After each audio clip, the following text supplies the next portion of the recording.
Estás escuchando el chiste de la política. Ya tenemos, amigo, la columna de Daniel Matamala para el diario La Tercera de mañana domingo 2 de julio.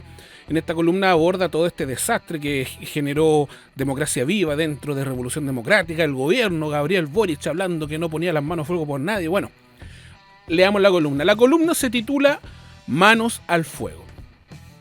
Las tácticas sin estrategia son el ruido antes de la derrota.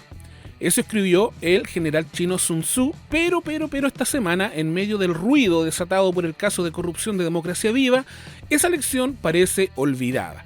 Los actores improvisan tácticas para salvar el día sin que se perciba estrategia alguna. Mientras el incendio se extiende por la pradera Frente Amplista, el presidente Boric advirtió que no pondría las manos al fuego por nadie.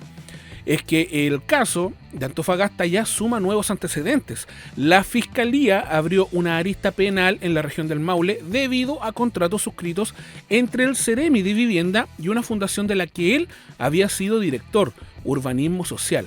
Y Revolución Democrática incluyó en su querella a la delegada presidencial del Biobío. Se abrió la caja de Pandora, dicen desde la oposición, y también desde sectores del oficialismo que se regocijan con la caída de la generación dorada de la política, como la llama con sarcasmo el senador del Partido Socialista, Fidel Espinosa. La pregunta es, ¿qué tan extendida está esta fórmula de usar los traspasos a fundaciones como caja pagadora de favores o de financiamiento de partidos y de campaña? Por ahora, los casos golpean a Revolución Democrática, pero es imposible saber hasta dónde pueden escalar, dentro del oficialismo o en la clase política en general. Cabe recordar al ministro Rodrigo Peñailillo, quien en el verano del 2015 pasó del entusiasmo, ¿cierto?, por el caso Penta, cuando golpeaba exclusivamente a la UDI, al pavor cuando emergieron las facturas de Sokimich, abriendo la caja de Pandora de las boletas irregulares. Esa vez, la caja se cerró brutalmente, mediante un pacto de impunidad entre la nueva mayoría y la derecha, tal como antes lo hicieron la Concertación y la UDI en los sobresueldos del MOPGATE. El pacto fue tan eficiente que algunos de los involucrados en esos casos hoy se pasean por los medios exigiendo justicia donde ellos gozaron de impunidad. Hasta Pablo Longueira, hoy en juicio por el caso Sokimich, envía cartas al director pidiendo que devuelvan la plata.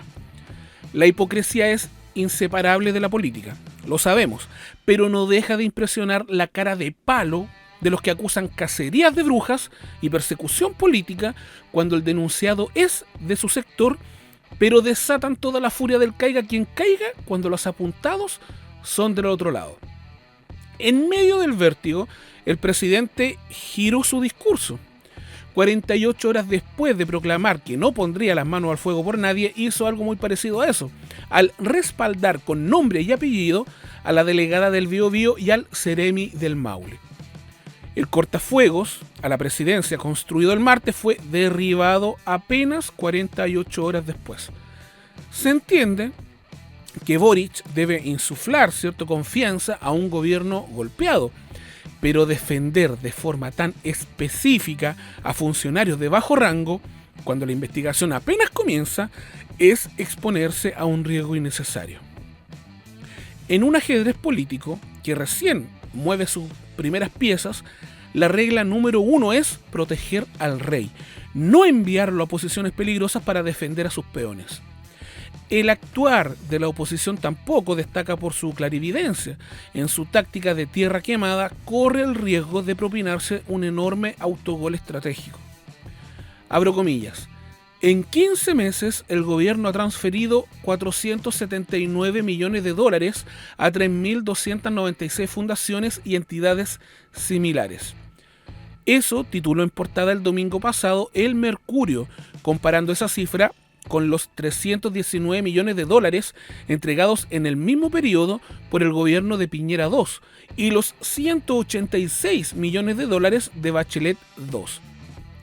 La diputada Gloria Navellán tuiteó: la izquierda lleva años hablando del PACOGATE, cuyos montos defraudados ascienden a 40 millones de dólares. El Frente Amplio se mandó 12 PACOGATEs en un año, y eso es lo que se ha logrado descubrir hasta ahora. No más fraude del Frente Amplio, no más robo. Varios dirigentes opositores se sumaron a denunciar los 479 millones del Boric Gate, como lo bautizaron ahora. Si hubieran leído un par de párrafos después del titular, habrían entendido que la cifra de los 479 millones de dólares por sí misma solo prueba algo que la derecha debería aplaudir, que los montos destinados a organizaciones privadas han crecido. La misma nota lo deja en claro, al detallar que 3 de las 4 fundaciones que más dinero han recibido, y que la diputada suma a un supuesto robo, pertenecen a la Universidad de la Frontera, el Arzobispado de Concepción y el Desafío Levantemos Chile. Sin darse cuenta, están atacando uno de sus principios ideológicos fundantes, que lo público no es sinónimo de estatal y que la sociedad civil debe tener un rol protagónico en la provisión de servicios. Recién, cuando el Contralor anunció la paralización de las tomas de razón de todos los convenios con fundaciones, medida que luego matizó, algunos líderes de la derecha entendieron el peligro. El presidente de la UDI, Javier Macaya, puso paños fríos a los termocéfalos de su sector. El problema, dijo, no son las transferencias a fundaciones. El problema es el uso que personas ligadas al Frente Amplio han hecho de una figura que no corresponde, disfrazado de sociedad civil, una maquinaria para defraudar al fisco. Dos principios deberían ser compartidos por todos los sectores. Primero, transparencia y justicia. Cualquier pacto de impunidad al estilo Sokimich sería un nuevo golpe a la ya moribunda credibilidad de nuestra clase política. Y segundo, consensuar reformas que limiten los cargos políticos en el Estado y estrechen los resquicios por los que operan estas redes de corrupción. El vértigo de los escándalos estimula comportamientos erráticos. La muestra más evidente la dio el presidente de Revolución Democrática, Juan Ignacio Latorre, quien pasó de apoyar en un punto de prensa a la diputada Catalina Pérez a firmar una querella en su contra. Revolución Democrática compromete su futuro al respaldar irreflexivamente a Pérez. La derecha corta la rama ideológica sobre la que está sentada y el presidente se pone a sí mismo en la línea de fuego. No es un espectáculo que Sun Tzu miraría con orgullo.